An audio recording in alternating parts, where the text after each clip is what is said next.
ഷാഫി പറമ്പിൽ എംപിയെ അറിയാത്തവരല്ല കേരളത്തിലെ പോലീസുകാർ.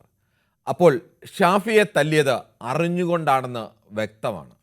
ഒന്നുകിൽ മുകളിൽ നിന്ന് ആരുടെയെങ്കിലും നിർദ്ദേശപ്രകാരം, അല്ലെങ്കിൽ ഷാഫിയെ തല്ലി ആളാവാനോ ആരുടെയെങ്കിലും ഗുഡ് ബുക്കിൽ കയറാനോ ഉള്ള പോലീസുകാരൻ്റെ ശ്രമം, അതോ അതിനൊക്കെ അപ്പുറം ബോധപൂർവം സംഘർഷമുണ്ടാക്കാനുള്ള കോൺഗ്രസ് നീക്കത്തിൽ പോലീസ് വീണുപോയതാണോ?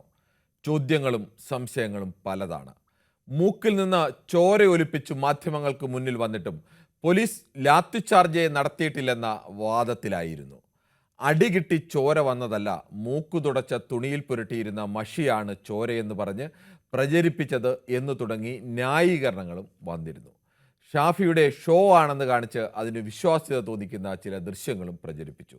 എന്തായാലും ഷാഫിയെ ആശുപത്രിയിൽ പ്രവേശിപ്പിക്കുകയും പൊട്ടലേറ്റ മൂക്കിന് ശസ്ത്രക്രിയ നടത്തുകയും ചെയ്തു.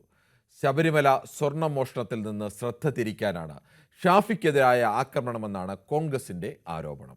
ആത്മമിത്രം രാഹുൽ മാങ്കൂട്ടമുണ്ടാക്കിയ നാണക്കേടിൽ നിന്നും രക്ഷ നേടാനുള്ള തന്ത്രമായിരുന്നു ആസൂത്രിതമായ സംഘർഷമെന്നാണ് പ്രത്യാരോപണം. ചർച്ചകളും വിവാദങ്ങളുമെല്ലാം നിറയെ നിൽക്കുകയാണ്.